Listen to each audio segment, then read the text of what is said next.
Merhaba arkadaşlar, örgü kanalıma hoş geldiniz. Bugün yine sizlerle güzel modelli ve kolay bir bebek yeleğinin anlatımını yapmak istiyorum. Yeleğimizi V yaka çalışması olarak yaptım. Bakın, kullanışlı bir model, bebeklerimizin boynunu rahatsız etmeyecek şekilde bir roba çalışmasıyla yapıyorum. Yeleğimizin örgüsünü ben 3 renkli olarak yaptım. Siz isterseniz tek renk yapabilirsiniz, 2 renkli yapabilirsiniz veya daha çok renkli iplikler kullanarak rengarenk de yapabilirsiniz. Yeleğin örgüsüne yakadan zincir yaparak başlıyoruz. İlk önce kol, arka bölümlerin örgüsünü yapıyoruz. Ön bölümleri arttırarak elde ediyoruz. Yeleğimin örgüsünde sarı renk olarak bir adet 100 gramlık iplik kullandım. Siz istediğiniz marka iplik ve renkleri kullanarak bu yeleği örebilirsiniz. Diğer renklerden de gri ve beyaz renk kullandım. Bakın, çok az gerekiyor bunlardan ama sarı ipi çok kullandığım için bir ipe ihtiyacınız var. Bakın, bir yumak iplikten bu kaldı arkadaşlar. Tığ olarak da elinizin sıklığına ve kullanmış olduğunuz ipliğin kalınlığına göre istediğiniz numara tığları kullanabilirsiniz.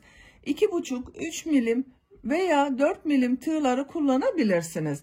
Ben bugün 3 milimlik tığ kullandım. Düğme olarak da sadece roba bölümüne yapmak üzere bakın, ben bir adet düğme kullandım.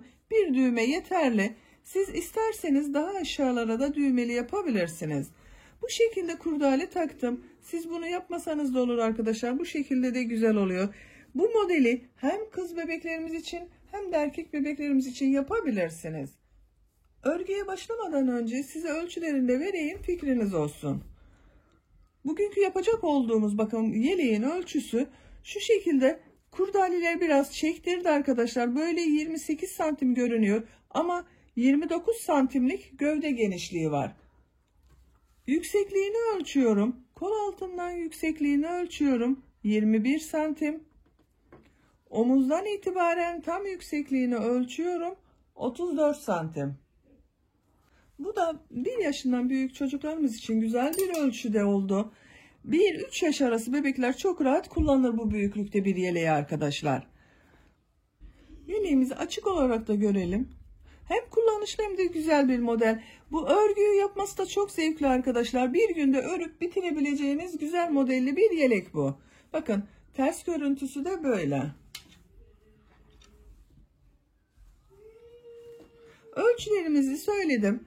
Malzemelerimizi söyledim. Hazırsak hep birlikte bu güzel yeleğimizin örgüsüne başlayalım. Kanalıma abone değilseniz abone olmayı unutmayın lütfen. Kanalıma abonelik ücretsizdir. Kanalıma abone olup orada bulunan zil şeklinde aktif konuma getirirseniz bundan sonra kanalıma yükleyeceğim bütün videolardan ilk önce sizin haberiniz olacaktır. Benim için çok değerli olan beğeni ve yorumlarınızı da bu videonun altına yaparsanız çok sevinirim arkadaşlar. Hepinize kolay gelsin. İyi izlemeler. Örgümüze roba başlangıcı için yakadan zincir yaparak başlıyoruz. Zincir yapabilmek için ilk ilmeği ben bu şekilde yapıyorum. Size nasıl kolay geliyorsa ilk ilmeği öyle yapabilirsiniz. Ve zincirlerimi yapmaya başlıyorum. Roba başlangıcı için 51 zincir yaptım ben. Bu zincirleri çok sıkı yapmayalım arkadaşlar. Şimdiki sırada bu zincirler üzerine trabzanlar yapacağız. Bu zincir sayısı sizin gözünüze az görünebilir. Biz bugün V şeklinde bir roba çalışması yapacağız. V şeklindeki roba çalışmasında başlangıçta sadece kol ve arka bölümler var. Ön bölümleri arttırmalar yaparak elde ediyoruz. Tığın üzerine iplik alıyorum. 2 ilmek atlıyorum. 3.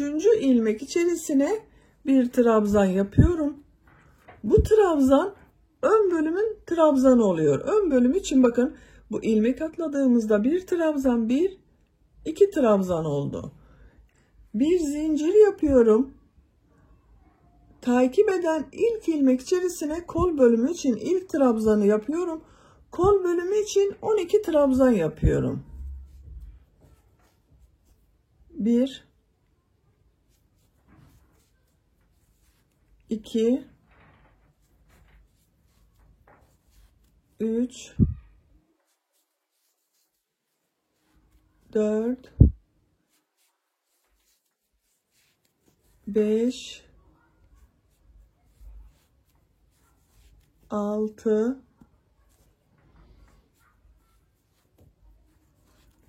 7,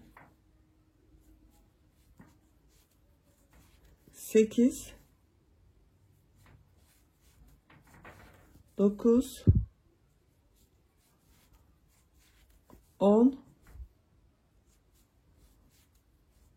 11, 12. Kol bölümü için 12 trabzan yaptık bakın buraya. Kol ile arka bölümü ayıran ayrım yeri için arttırma yapacağımız yer için bir zincir yapıyorum. İlk ilmek içerisine arka bölüm için trabzan yapıyorum. Arka bölüme 22 trabzan yapıyorum. 1, 2, 3, 4, 5, 6, 7, 8, 9, 10,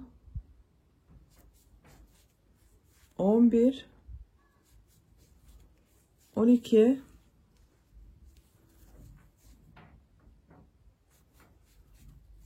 13, 14, 15, 16, 17, 18, 19, 20, 21, 22. Arka bölüm için 22 trabzanı yaptım. Arka bölümü ile diğer kol bölümünü ayıran ayrım yeri için buraya bir zincir yapıyorum. İlk ilmek içerisine trabzan yapıyorum. Bu kol bölümüne 12 trabzan yaptım. Buraya da 12 trabzan yapıyorum. 2, 3, 4, 5, 6, 7, 8, 9, 10, 11, 12. 12 trabzanda bakın diğer kol bölümü için yaptım. Bir zincir yapıyorum. Son ilmek içerisine 2 trabzan yapıyorum. Bakın aynı ilmeğe 2 trabzan yapıyorum. 1, 2. Bu 2 trabzan ön bölümün trabzanları. Burada da bakın 2 ilmek atladığımda bir trabzan, bir de trabzan yaptım. 2 trabzan var ön bölümde. Buraya da 2 trabzan yaptık. Böylece ilk sırada roba ayrımlarında belirlemiş olduk. Ön bölümler için 2 trabzan, kol bölümleri için 12 trabzan, arka bölüm için de 22 trabzan oldu. Bir zincir yapıyorum, örgüyü çeviriyorum. İkinci sıradayız. İkinci sırada bu arttırma yerlerinde bir trabzan, 2 zincir, bir trabzan şeklinde arttırma yapacağız. Ön partlarında bakın bu ilk ilmekte ve son ilmekte arttırma trabzanı yapacağız. Bu ilk ilmek içerisine 2 trabzan yapıyorum. Bakın aynı ilmeğe 2 trabzan yapıyorum. 1, 2. Burada bulunan tek ilmek üzerine bir trabzan yapıyorum. 1, 2, 3 ilmek, bakın trabzan oldu. Boşluğa bir trabzan, 2 zincir, bir trabzan yapıyorum. Bu bir trabzan ön bölüm için. Bakın 1, 2, 3, 4 trabzan oldu ön bölümde. 2 zincir yapıyorum. Kol bölümü için aynı boşluğa bir trabzan yapıyorum. Buraya bir trabzan, 2 zincir, bir trabzan yaptım. Kolda bulunan ilmekler üzerine trabzan yaparak devam ediyorum.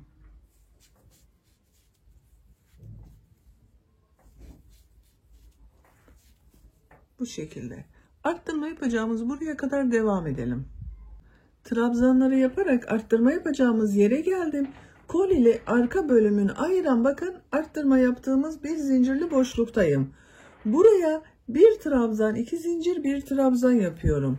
Kol bölümü için bir trabzan yaptım. 2 zincir yapıyorum.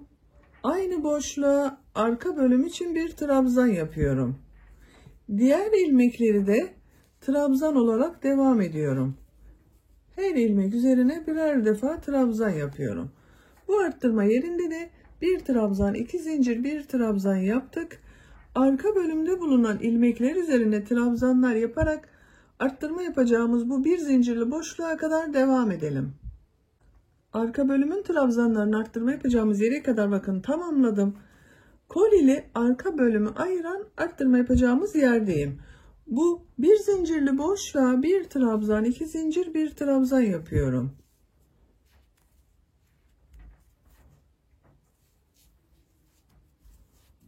Bir trabzan, 2 zincir, bir trabzan yaptım. Kolda bulunan ilmekler üzerine trabzanlar yaparak devam ediyorum. Arttırma yapacağımız buraya kadar devam edelim.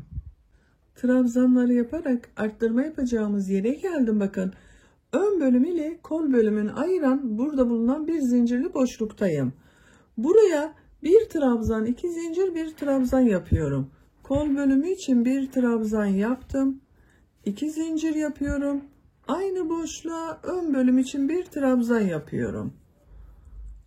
Bir trabzan, 2 zincir, bir trabzan yaptım. Bu trabzan üzerine bir trabzan yapıyorum. Son ilmek bakın. 2 ilmek atlayarak dönüş yaptığımız bir trabzan vardı. Buna 2 trabzan yapıyorum. Aynı ilmeğe 2 trabzan yapıyorum. Bu sırada da ön bölümde bakın burada da 4 trabzan oldu. Romanımızın şekli bakın böyle üçgen oluşuyor burada arkadaşlar. Ön bölüm üçgen şeklini alıyor. 3. sıradayız. Bir zincir yapıyorum. Örgüyü çeviriyorum. Bu sırada yine arttırmalar yapacağız. Bu ön bölümlerden bakın bu ilk ve son ilmekte birer ilmek arttırması yapacağız. Bu 2 zincirli boşluklara 2 trabzan, 2 zincir, 2 trabzan şeklinde arttırmalar yaparak devam edeceğiz. İlk ilmek üzerine 2 trabzan yapıyorum. 1 2 diğer ilmekleri birer defa trabzan yaparak devam ediyorum.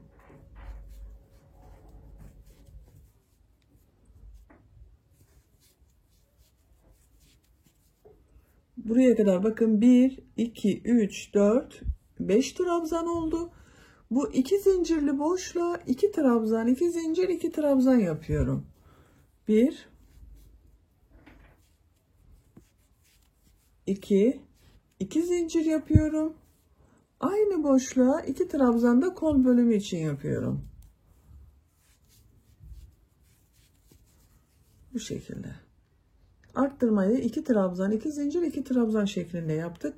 Diğer ilmekleri trabzan olarak devam ediyorum.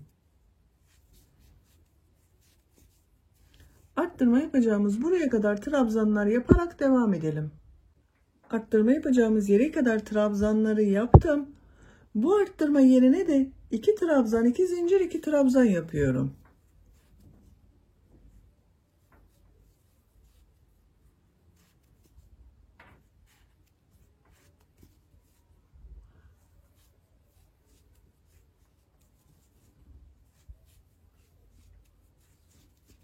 İki trabzan, 2 zincir, 2 trabzan yaptım.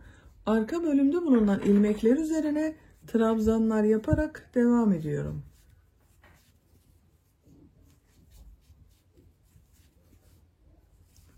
Arttırma yapacağımız buraya kadar devam edelim. Kol ile arka bölümü ayıran arttırma yapacağımız yerdeyim. Buraya 2 trabzan, 2 zincir, 2 trabzan yapıyorum.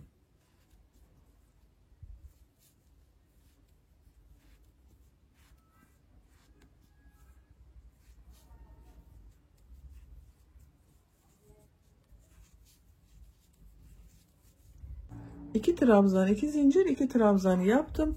Kolda bulunan ilmeklere trabzan yaparak devam ediyorum. Ön ile kol bölümünü ayıran bu arttırma yapacağımız yere kadar devam edelim. Kolda bulunan ilmekler üzerine trabzanları yaparak kol ile ön bölümü ayıran arttırma yapacağımız yere geldim. Bu 2 zincirli boşluğa 2 trabzan, 2 zincir, 2 trabzan yapıyorum.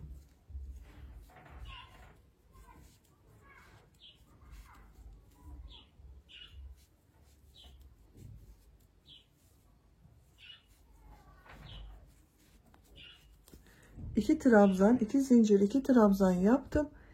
Ön bölümde bulunan bakın burada ilmekler üzerine trabzan yaparak devam ediyorum.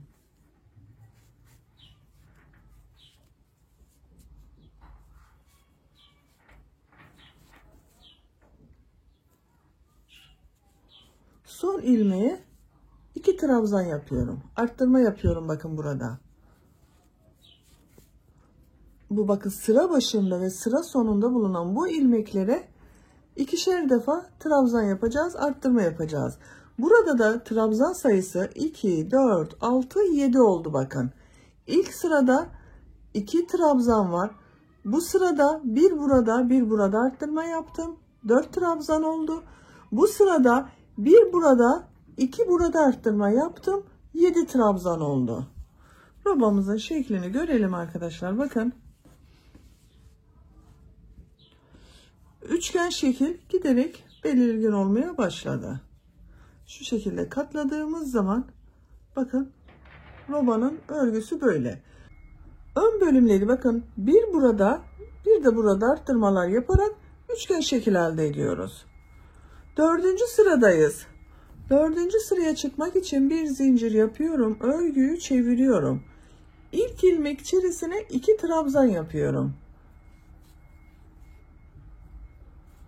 1 2 2 trabzanı buraya yaptım. Diğer ilmeklere birer defa trabzan yapıyorum. Bu sırada bu arttırma yerlerinde bir trabzan, 2 zincir, bir trabzan şeklinde arttırma yapacağız.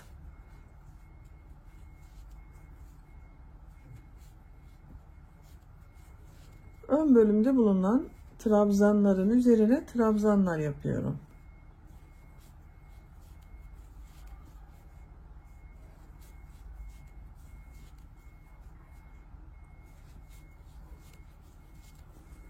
Bakın. Bu 2 zincirli boşluğa bir trabzan, 2 zincir, bir trabzan yapıyorum.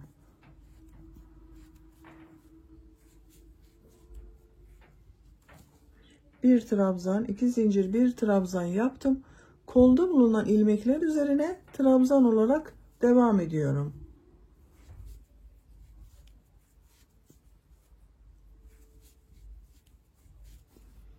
Bu şekilde.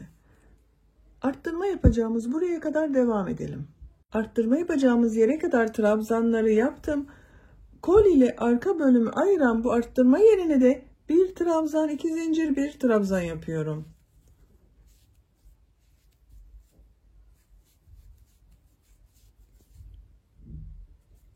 Diğer ilmekleri trabzan olarak devam ediyorum. Arttırma yapacağımız buraya kadar devam edelim. Arka bölümün trabzanlarını yaparak arttırma yapacağımız yere geldim. Buraya bir trabzan, 2 zincir, bir trabzan yapıyorum.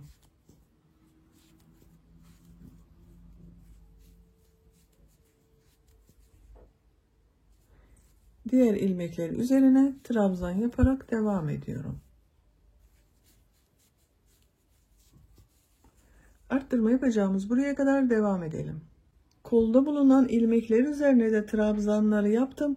Kol ile ön bölümü ayıran arttırma yapacağımız yerdeyim.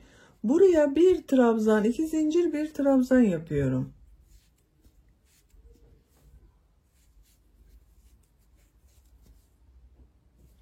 Ön bölümde bulunan ilmekler üzerine trabzanlar yaparak devam ediyorum.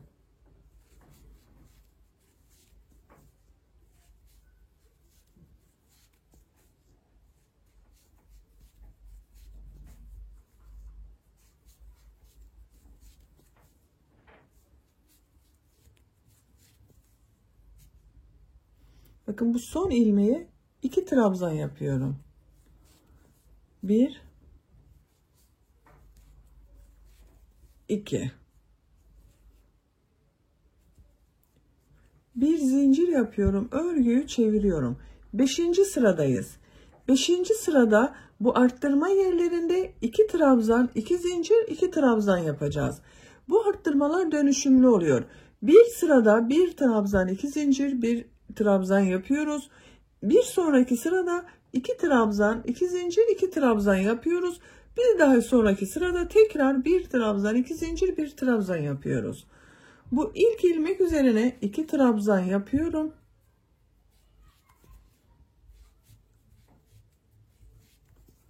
Diğer ilmekleri trabzan yaparak devam ediyorum.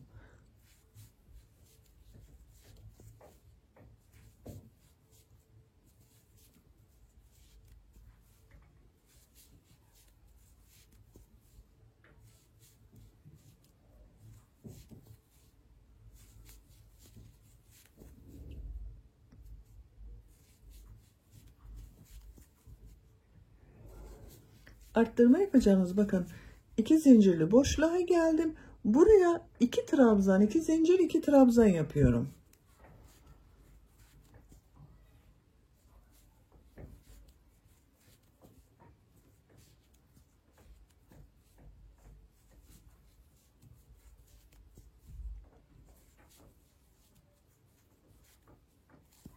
İki trabzan, 2 zincir, 2 trabzanı yaptım. Başlangıçta bakın bir trabzan arttırması yaptım. Bu sıra başında ve sıra sonunda arttırmalar birer trabzan oluyor. Sadece bu 4 noktadan yaptığımız arttırmalarda yapılan arttırmalar değişiyor arkadaşlar. Kolda bulunan ilmekler üzerine trabzanlar yaparak devam ediyorum. Bu şekilde. Bu sırayı böyle devam edelim. Buraya kadar trabzanları yapalım. Arttırma yerinde 2 trabzan, 2 zincir, 2 trabzan yapalım. Arka bölümde bulunan ilmekler üzerine trabzanlar yapalım. Burada ve burada yine 2 trabzan, 2 zincir, 2 trabzan yapalım. Sıra sonuna kadar devam edelim. Sıra sonunda 2 trabzan yapacağız. Onu unutmayalım. Bu sırada ilmekler üzerine birer defa trabzan yaptım. Arttırma yerlerinde de bakın 2 trabzan, 2 zincir, 2 trabzanlar yaparak sıra sonuna kadar tamamladım. Sıra sonunda bulunan ilmeğe de 2 trabzan yaptım. Robanın şeklini görelim tekrar arkadaşlar. Bakın. Bu şekilde robamız giderek büyüyor. Bu ön bölümler arttırma yaptıkça birleşecek. 6. sıradayız. 6. sırada tekrar arttırmalar yapacağız. Bu arttırma yerlerinde 1 trabzan, 2 zincir, 1 trabzan yapacağız. Bir zincir yapıyorum, örgüyü çeviriyorum. İlk ilmek üzerine 2 trabzan yapıyorum.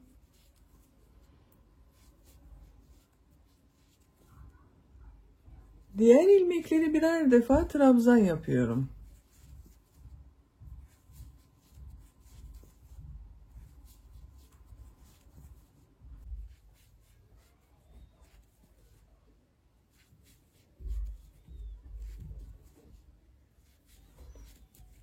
Arttırma yerine 1 trabzan, 2 zincir, 1 trabzan yapıyorum.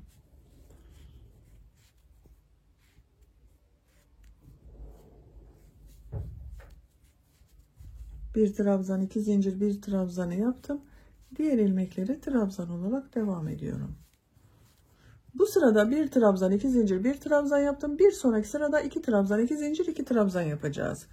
Robamızın arttırmaları böyle devam edecek. Bakın ön bölümlerde her sırada bir ilmek arttırması yapıyoruz.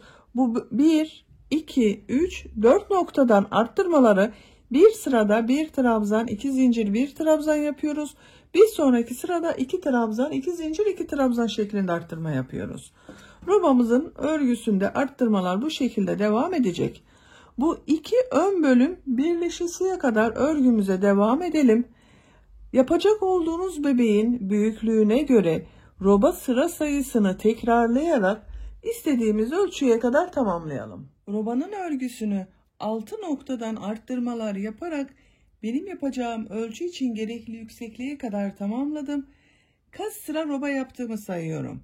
1, 2, 3, 4, 5, 6, 7, 8, 9, 10, 11, 12 sıranın sonunda benim için gerekli yüksekliği elde ettim.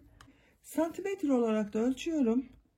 Bakın bu şekilde ölçtüğüm zaman 10 santim roba yüksekliği var. Bu da benim yapacağım ölçü için yeterli. Şu şekilde bakın katladığımız zaman ön bölümler birbirine değiyor arkadaşlar. Bakın arttırma yerlerini üst üstüne getiriyorum. Diğer tarafta da aynı şekilde üst üstüne getirdim. Ön bölümler bakın birbirine değiyor artık. Ön bölümden arttırmaları bu sıradan itibaren bırakıyorum. Ön bölümleri düz devam edeceğiz. 13. sıradayız. 13. sırada kol ve gövdeyi de ayıracağız. Artık örgümüze gövdenin örgüsüyle devam edeceğiz. Bir zincir yapıyorum. Örgüyü çeviriyorum. Trabzan sırası yapacağız burada yine. İlk ilmek üzerine trabzan yapıyorum. Ama arttırma yapmıyorum bakın.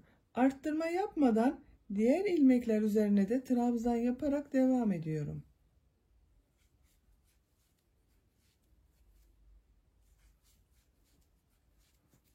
Bu şekilde. Kol altını yapacağımız bu arttırma yerine kadar devam edelim.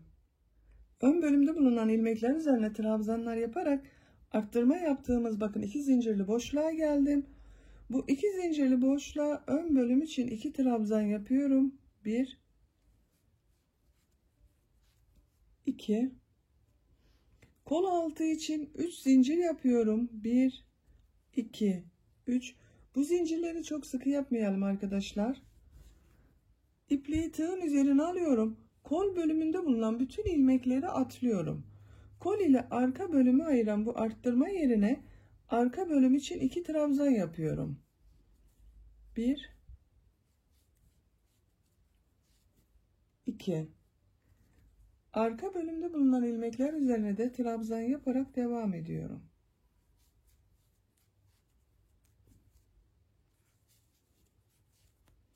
Bakın kol altında böyle bir üst zincirli boşluk oluştu. Ön ile de arka bölümü birleştirmiş olduk. Diğer kol altını yapmak üzere buraya kadar devam edelim. Arka bölümde bulunan ilmekler üzerine trabzanları yaparak arttırma yapacağımız yere geldim. Bu arttırma zincirinin üzerine arka bölüm için 2 trabzan yapıyorum.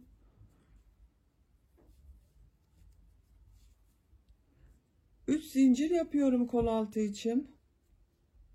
İpliği tığın üzerine alıyorum. Kol bölümünde bulunan bütün ilmekleri atlıyorum. Kol ile ön bölümü ayıran bu arttırma yerine ön bölüm için 2 trabzan yapıyorum. 1, 2.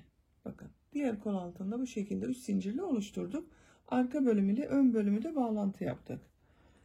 Diğer ilmekleri de birer defa trabzan yaparak devam ediyorum.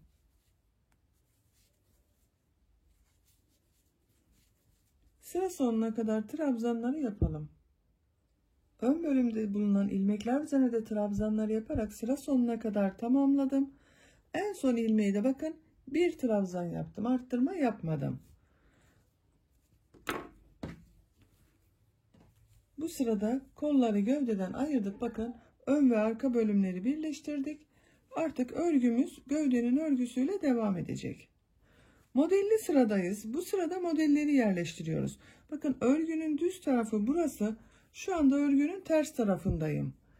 Bir zincir yapıyorum. Örgüyü çeviriyorum. Örgünün ters tarafından yapıyoruz. İlk ilmek üzerine bir trabzan yapıyorum. İpliği tığın üzerine alıyorum. 1, 2 ilmek atlıyorum. Üçüncü ilmek içerisine 3 trabzan, 2 zincir, 3 trabzan yapıyorum. 1 2 3 2 zincir yapıyorum. Aynı ilmek içerisine 3 trabzan daha yapıyorum. 1 2 3 3 trabzan, 2 zincir, 3 trabzan yaptım. İpliği tığın üzerine alıyorum. 1 2 ilmek atlıyorum. Üçüncü ilmeğe bir trabzan yapıyorum. Tekrar ipliği tığın üzerine alıyorum. 2 ilmek atlıyorum. Üçüncü ilmeğe 3 trabzan, 2 zincir, 3 trabzan yapıyorum.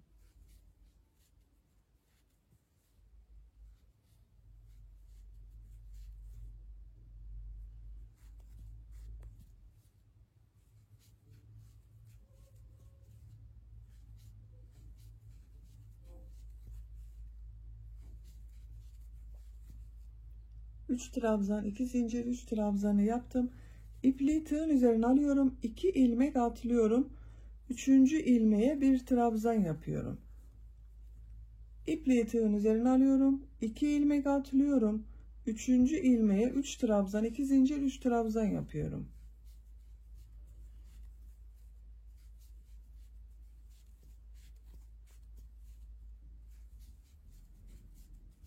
Aralarda ikişer ilmek atlıyoruz arkadaşlar.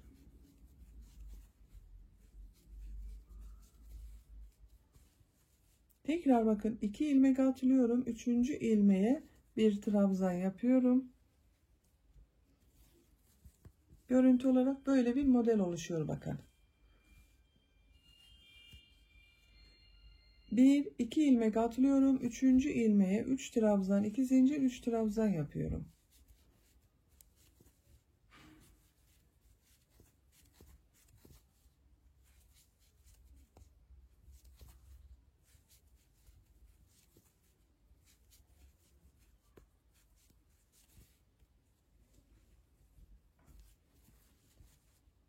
İki ilmek atlıyorum. Üçüncü ilmeğe bir trabzan yapıyorum.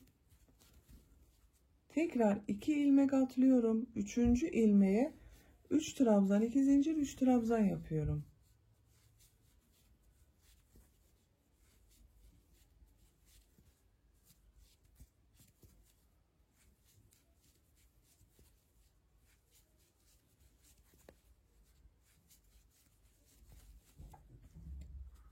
Bir iki ilmek atlıyorum. Üçüncü ilmeğe bir trabzan yapıyorum. Bakın ön bölümün son trabzanı ön bölüme 1 2 3 4 5 model oldu. Kol altındayız. Kol altında 3 zincir yapmıştım. Bu 3 zincirin ortada bulunan ilmek üzerine bu modeli yapacağız. Burada bir ilmek atlıyorum. İkinci ilmek içerisine 3 trabzan, 2 zincir, 3 trabzan yapıyorum. Arada bir ilmek atladım. 2 3 aynı ilmek içerisine bakın, zincir içerisine 3 trabzan daha yapıyorum.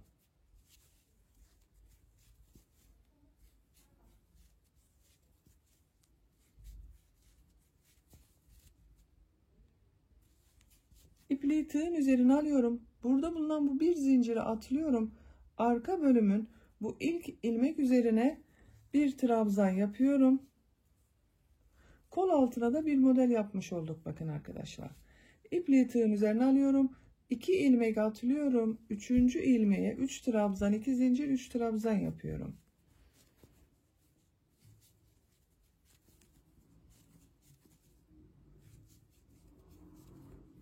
Şimdi, arka bölümde de modellerimizi yaparak diğer kol altına kadar devam edelim. Arka bölümde de modelleri yerleştirerek bakın sıra sonuna geldim.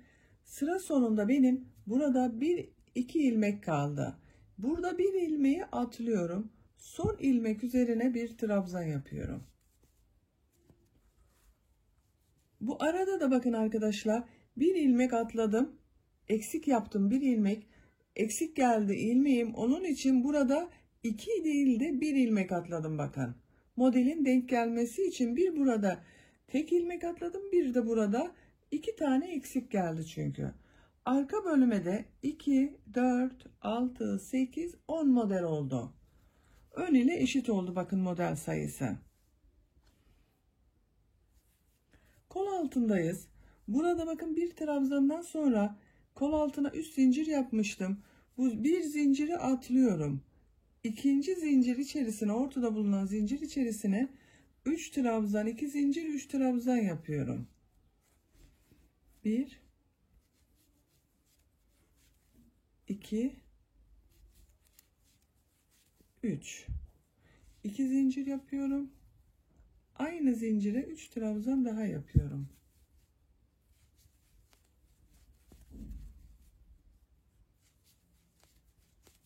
Diğer kol altında da bir model yapmıştım. Bakın kol altına buraya da aynısını yaptık. İpliği tığın üzerine alıyorum. Bu bir zinciri atlıyorum. Ön bölümde bulunan bu ilk trabzanın üzerine bir trabzan yapıyorum. 2 ilmek atlıyorum. Üçüncü ilmeğe 3 trabzan, 2 zincir, 3 trabzan yapıyorum.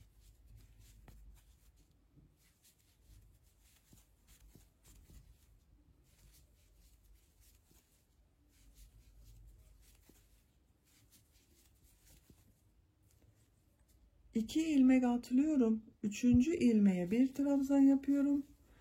Tekrar 2 ilmek atlıyorum. Üçüncü ilmeğe 3 trabzan, 2 zincir, 3 trabzan yapıyorum. Modellerimizi yapmaya devam ediyoruz. Diğer ön bölümde 5 model yapmıştım bakın. Bu ön bölüme de denk gelecektir zaten. Bakın kol altında ilk trabzanı yaptık. Bundan sonra modeller denk gelecektir. Sıra sonuna kadar modellerimizi yapmaya devam edelim. Diğer ön bölümde de modelleri yerleştirerek bakın sıra sonuna kadar tamamladım. Sıra sonunda yine bir trabzan yaptım. 1 2 3 4 5 model oldu bakın ön bölümde. Şeklini görelim bakın model yerleştirdikten sonra arkadaşlar. 5'er model ön bölümlere yerleştirdim. 10 model arka bölümde var. Birer model de kol altında yaptım. Görüntü olarak böyle bakın. Model sırasının ikinci sırasındayız. İkinci sırada ben renk değiştirmek istiyorum. Siz isterseniz tek renk ile devam edebilirsiniz. Ben bu şekilde bir gri renk kullanıyorum.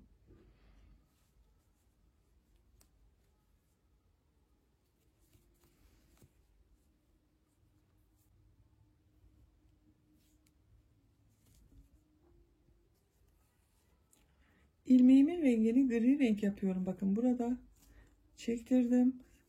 Bir zincir yapıp sağlamlaştırıyorum. Örgüyü çeviriyorum. İlk ilmek üzerine bir trabzan yapıyorum. İpliği tığın üzerine alıyorum. Bu iki zincirli boşluğa yine 3 trabzan, 2 zincir, 3 trabzan yapıyorum. 1 2 3 2 zincir yapıyorum. Aynı ilmeğe 3 trabzan daha yapıyorum.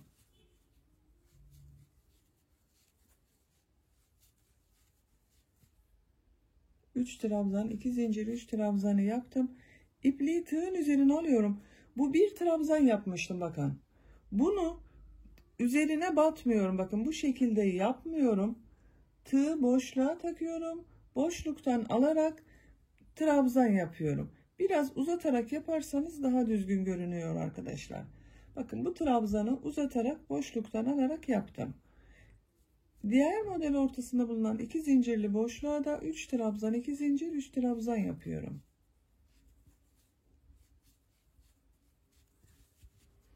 İki zincir yapıyorum. Aynı boşluğa 3 trabzan daha yapıyorum. İpliği tığın üzerine alıyorum. Burada bulunan bakın bu bir trabzanı boşluktan tığı takıyorum. İlmek alıyorum. Uzun bir trabzan yapıyorum. Sıkı yapmıyorum bu trabzana. Diğer iki zincirli boşluğa da 3 trabzan, 2 zincir, 3 trabzan yapıyorum. böyle bir modelimiz oluşuyor. Sıra sonuna kadar bu 2 zincirli boşluklara 3 trabzan, 2 zincir, 3 trabzan yapalım. Bu 1 trabzanları da boşluktan alarak trabzan yapalım ve sıra sonuna kadar devam edelim. Bu sırada model ortasında bulunan 2 zincirli boşluklara 3 trabzan, 2 zincir, 3 trabzan yaptım. Bu tek trabzanları da boşluktan alarak trabzan yaptım. Sıra sonuna kadar geldim. Sıra sonunda bir trabzan var. Bunun tepe noktasına batıyorum. Bir trabzan yapıyorum. Bakın. Örgünün düz tarafında bu şekilde görünüyor. Bakın boşluktan alarak yaptığımız için kabarık bir görüntü oluştu. Görüntü olarak böyle bakın. Bir zincir yapıyorum. Örgüyü çeviriyorum. Yine aynı şekilde model sırası yapacağız. Ama trabzanları bakın bu tek olan trabzanları bu sefer ters taraftan boşluktan alarak trabzan yapacağız. İlk ilmek üzerine bir trabzan yapıyorum. İpliği tığın üzerine alıyorum. Bu 2 zincirli boşluğa 3 trabzan, 2 zincir, 3 trabzan yapıyorum.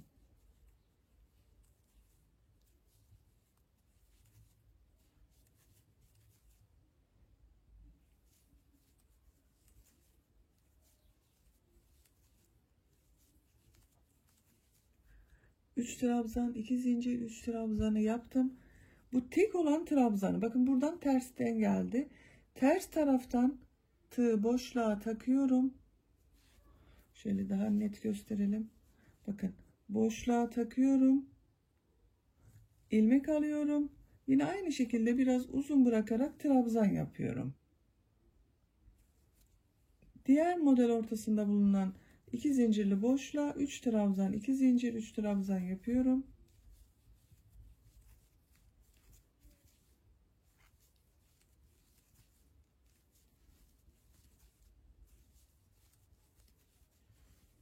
Bu tek olanı ters taraftan boşluktan alıyorum.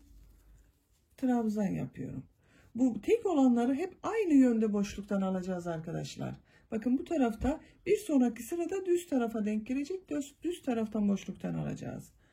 2 zincirli boşluğa 3 trabzan, 2 zincir, 3 trabzan yaparak modelimize devam ediyorum. Sıra sonuna kadar devam edelim. Sıra sonuna kadar modelleri tamamladım bakın arkadaşlar. 2 sıra bu renk ile yaptım. Şimdi burada tekrar renk değiştireceğiz.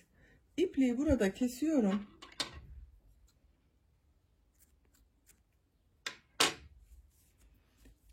Beyaz renk ile başlıyorum burada. Bakın bu şekilde beyaz bir renk var. Bugün 3 renk ile çalışıyorum. Sarı, gri ve beyaz. Siz isterseniz rengarenk de yapabilirsiniz. Tek renk veya 2 renk olarak da yapabilirsiniz. Bakın bu ipliği kestiğim bu ilmekten beyaz renk ile bir ilmek oluşturuyorum. Şu gri ipi de üstte tutuyorum. Bir zincir yaptım, sağlamlaştırdım. İpliği tığın üzerine alıyorum. Bakın bu aynı ilmek içerisine bir trabzan yapıyorum.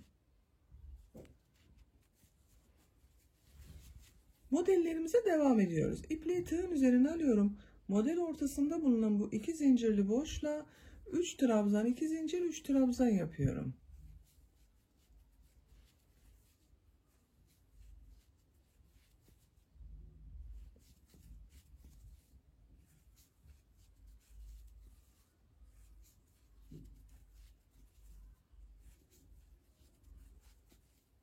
Bakın 3 trabzan, 2 zincir, 3 trabzanı yaptım. İpliği tığın üzerine alıyorum. Bu tek olan trabzan bakın bu sırada düz geldi. Düz taraftan boşluktan alıyorum. Trabzan yapıyorum. Diğer model ortasına da 3 trabzan, 2 zincir, 3 trabzan yapıyorum.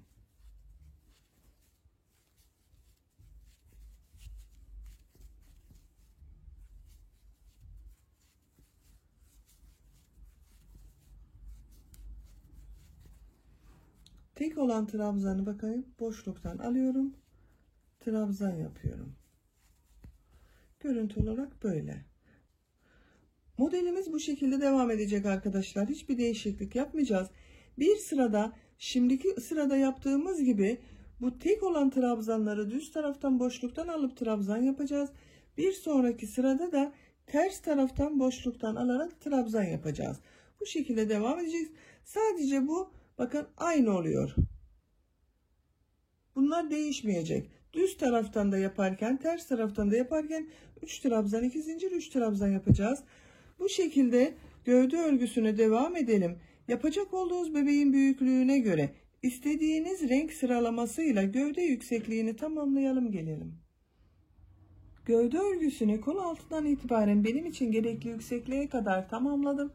Kaç sıra yaptığımı sayıyorum. Model sırasını sayıyorum arkadaşlar. Bakın sarı renk ile bir sıra yaptım. 1, 2, 3, 4, 5, 6, 7, 8, 9, 10, 11, 12, 13, 14, 15, 16, 17, 18, 19 sıra model sırası yaptım. Benim için gerekli yüksekliği elde ettim. Bir de santimetre olarak ölçelim. Siz daha uzun istiyorsanız bir model sırası daha yapabilirsiniz. Bakın aynı renkler ile ikişer sıra yaptım. Bu şekilde bir sıra daha yapabilirsiniz. Ölçtüğüm zaman 21 santim yükseklik var. En son sarı renk ile bitirdim. Bak benim yaptığım ölçüye göre sarı renk ile ben bitirdim. Buradan itibaren gri renk ile dilim modeli yapacağız. Bu iplikler kalıyordu. Bakın iplikleri kesiyorduk burada. Bunları da tığ yardımıyla örgünün ters tarafından içeriye çektim. Bunu da sizinle birlikte yapmak istiyorum. Nasıl olduğunu görün istedim. Bakın şuradan örgünün ters tarafından ilmekler aralarından çekiyorum.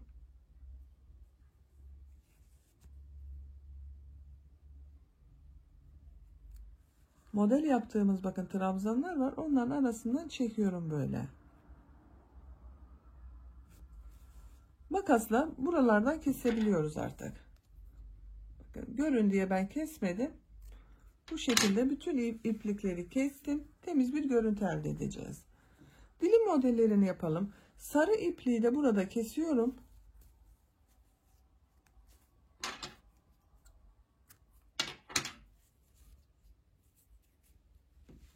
Bakın, örgünün düz tarafından gri renk ile dilim modeli yapıyorum.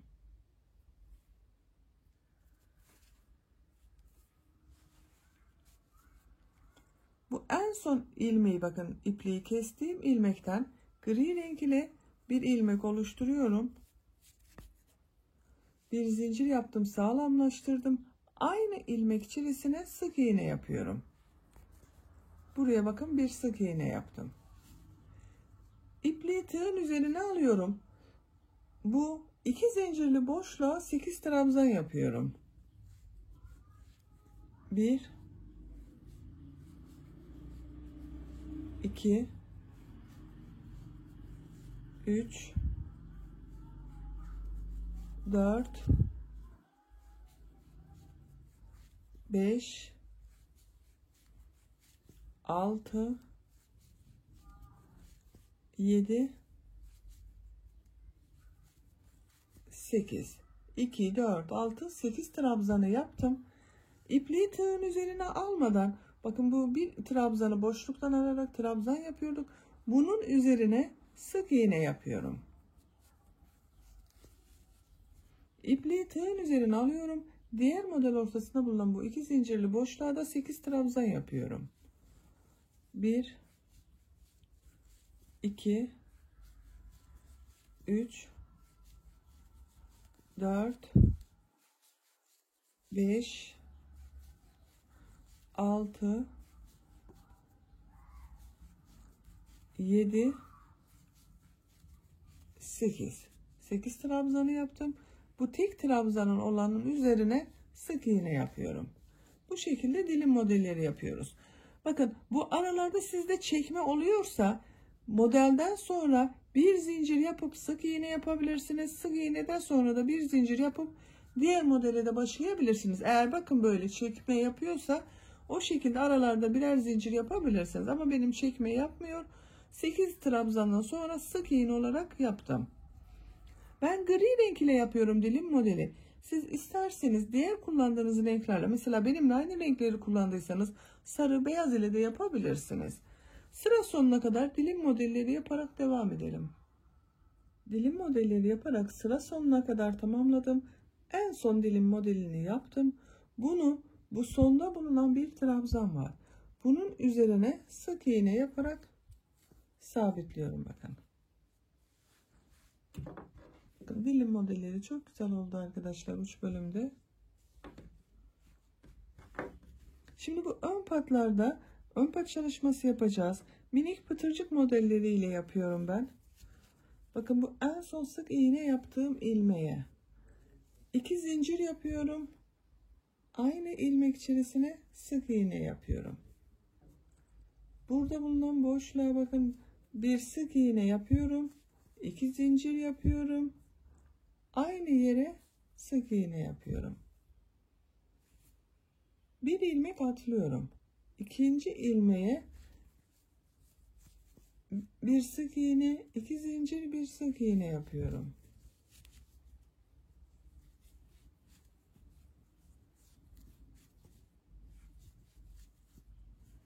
Bu şekilde pıtırcık modelleri yapıyoruz. Bu robanın bakın model başladığımız yere kadar devam edelim.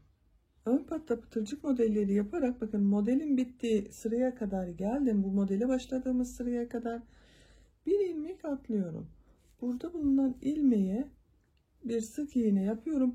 Burası ön bölümden arttırmaları bitirdiğim sıra bakın arkadaşlar. Buraya düğme için 5 zincir yapıyorum. Bir düğmeli yapacağız buraya. 2 3 4 5. Siz buraya dikecek olduğunuz düğmenin büyüklüğüne göre 6 zincir de yapabilirsiniz, 7 zincir de yapabilirsiniz. Aynı ilmeğe sık iğne yapıyorum. Bakın bu şekilde bir düğme biriti hazırladım. İlk ilmek içerisine pıtırcık yapmak için bir sık iğne, 2 zincir, bir sık iğne yapıyorum.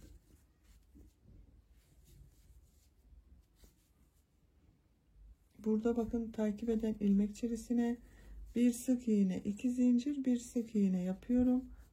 Bir ilmek atlıyorum. Pıtırcık modellerine devam ediyoruz. Bakın buraya dönüşlü oldu. Düğme içine düğme biriti yaptık. Bu pıtırcık modellerine devam edelim. Boynun çevresinde devam edelim. Diğer ön patlarda da pıtırcık modelleri yaparak bu dilim modeli başladığımız yere kadar tamamlayalım. Boynun çevresinde ve diğer ön patta da pıtırcık modellerini yaparak bu etek ucunda dilim model yaptığım yere kadar geldim bakın. En son yaptığım ilmek ile burada bulunan bu ilk ilmeği ilmek kaydırması yaparak bakın kapatıyorum. İpliği burada kesiyorum.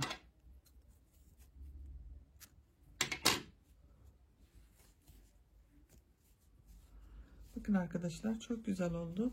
Bu ipliği de şu şekilde tığ yardımıyla ters taraftan çekiyorum bakın. İlmeklerin arasından geçiriyorum. İpliğin ucunu kaybediyorum. Bu şekilde oldu bakın çok güzel oldu. Kol ucuna da bakın ben bu şekilde dilim modelleri yaptım. Şimdi diğer kol ucunu sizinle birlikte yapalım. Bu gri renkten önce bir sıra sarı renk ile yapacağız arkadaşlar. Bakın bu kolları gövdeden ayırırken bir sıra trabzan sırası yapmıştım. Onun dengin olsun diye bir sıra sarı ile trabzan sırası yapacağız. Kol altından başlıyorum. Burada bakın model yaptığım bir ilmek var. Bundan ipliğin ucunu bağlantı yapıyorum. Bir defa düğüm atalım. Daha sağlam olsun. İlmek çıkarıyorum. Bakın buradan bir ilmek oluştu. İpliği tığın üzerine alıyorum. Roba arttırmalarını yaptığımız bu 2 zincirli boşluğa bakın ön bölümde 2 trabzan yapmışım. Kol içinde 2 trabzan yapıyorum.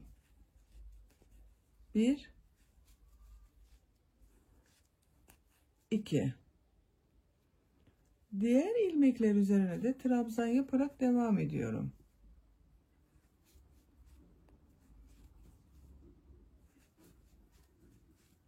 Bakın bu şekilde. Kol çevresinde trabzanlar yaparak devam edelim. Kol bölümünde bulunan ilmekler üzerine trabzanlar yaparak bakın bu arttırma yaptığımız yere kadar tamamladım. Buraya da 2 trabzan yapıyorum. Roba arttırması yaptığımız yerde 2 trabzanı yaptım. İpliği tığın üzerine almadan burada yaptığım bakın bu ilk ilmek ile ilmek kaydırması yaparak sırayı birleştiriyorum. Bu şekilde bir sıra trabzan sırası yaptık. Bakın düz oldu burası arkadaşlar. Bir çukurluk vardı. Burayı tamamladığımız için düz oldu. Sarı renk ipliği burada kesiyorum.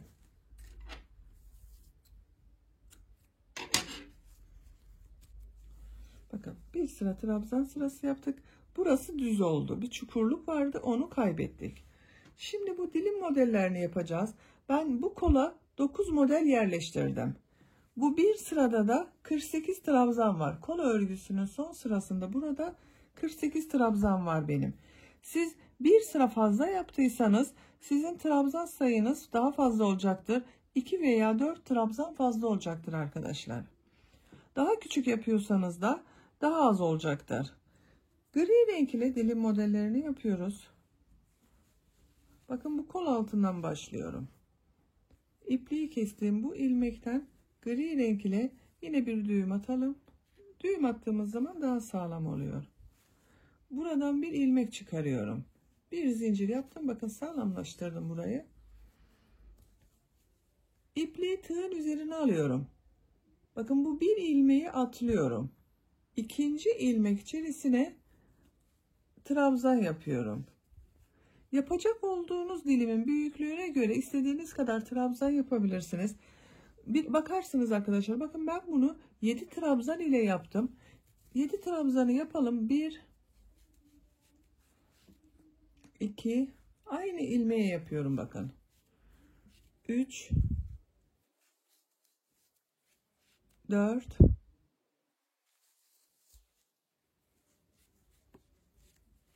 5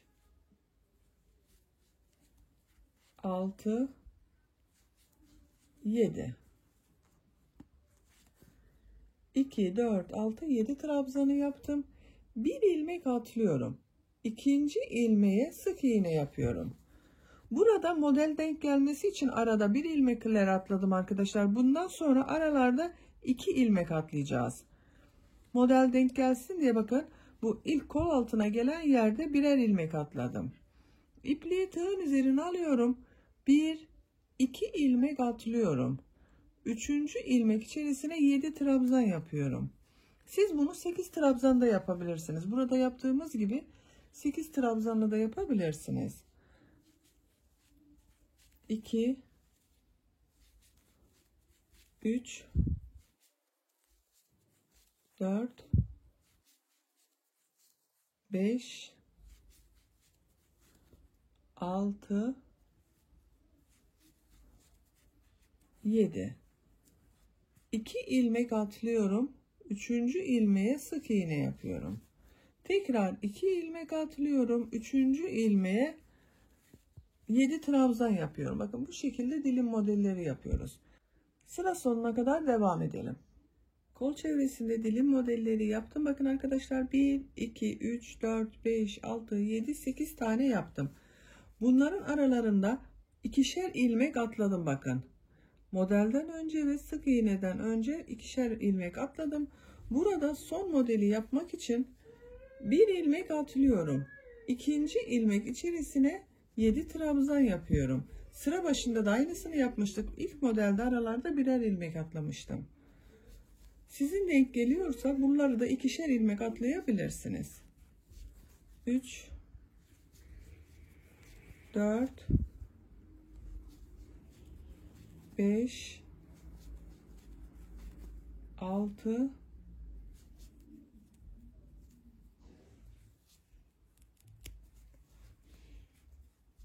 7.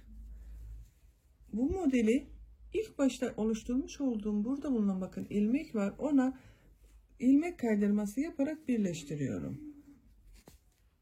İpliği burada kesiyorum. Bakın 9 model yaptık. 2, 4, 6, 8, bir de bu 9. Böylece tamamlamış olduk. Yeleğimizin örgüsünü tamamen bitirmiş olduk. Bakın ben buraya düğme biliti yaptığım yerin Diğer tarafta tam karşısına gelen yere bir tane düğme diktim. Siz bunu istediğiniz renklerde düğmeli dikebilirsiniz veya buraya ip kordunda yapabilirsiniz. Tercihinize göre nasıl istiyorsanız arkadaşlar.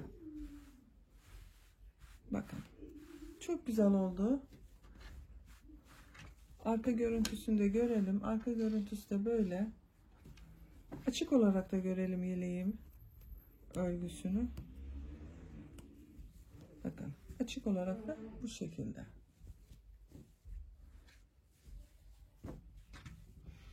Bitmiş olarak size ölçülerini de vereyim. Ölçüsünü görelim. Kol altından bakın gövde genişliğini ölçüyorum. Ölçtüğüm zaman 29 santim. Yüksekliğini ölçüyorum. Omuzdan itibaren tam yüksekliğini ölçüyorum. 34 santim. Kol altından yüksekliğini ölçüyorum. 21 santim. Bu da 1-2 yaş arası bebekler için çok güzel oldu. Hatta 3 yaşa kadar kullanılabilir. Eğer bebeğiniz çok tombul olmazsa 3 yaşa kadar çok rahat kullanabilirsiniz. Böylece bir örgü anlatımımızın da sonuna gelmiş oldum. Beni dinlediğiniz ve izlediğiniz için hepinize çok teşekkür ederim. Kanalıma abone değilseniz abone olmayı unutmayın lütfen. Kanalıma abonelik ücretsizdir. Kanalıma abone olup orada bulunan zil şeklinde aktif konuma getirirseniz bundan sonra kanalıma video yüklediğim zaman ilk önce sizin haberiniz olacaktır. Sizlerle yeni örgülerde görüşmek dileğiyle.